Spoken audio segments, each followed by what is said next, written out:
ঈদের চতুর্থ দিনেও রাজধানীর বিনোদন কেন্দ্রগুলোতে ভিড় দেখা গেছে। নগরবাসীর ঢল নামে তেজগাঁওয়ের বাংলাদেশ বিমান বাহিনী জাদুঘরে সবচেয়ে বেশি উপভোগ করেছে কোমলমতি শিশুরা।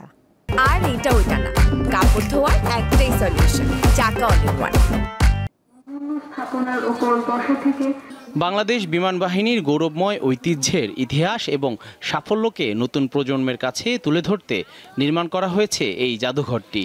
ঈদের ছুটিতে এখানে প্রতিদিন ভিড় করছেন হাজার হাজার দর্শনার্থী।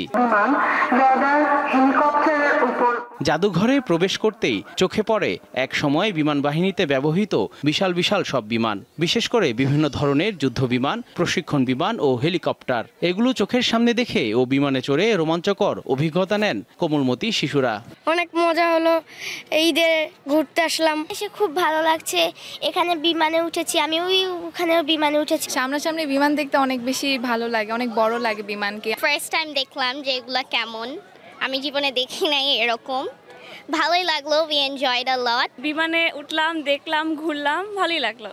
পরিবার বা প্রিয়জনদের সঙ্গে নিয়ে একটু ভিন্ন স্বাদের সময় কাটাতে পেরে উচ্ছ্বসিত অভিভাবকরাও। বিমান বাহিনীর যে জাদুঘরটা আছে এটা একটা খুব সুন্দর প্লেস, তো এখানে আমরা সপরিবারে আসছি। সামনাসামনি দেখলাম, খুব ভালো লাগলো, বাচ্চাদেরকে এই জন্য নিয়ে আসা হলো। খুবই ভালো, বাচ্চারা অনেক এনজয় করতেছে, প্লাস আমরাও এনজয় করতেছি। ঈদ উপলক্ষে শনিবার পর্যন্ত প্রতিদিন সকাল 10টা থেকে রাত 9টা পর্যন্ত খোলা থাকছে এই জাদুঘর। জহিরুল মোহসান, দীপ্ত সংবাদ, ঢাকা।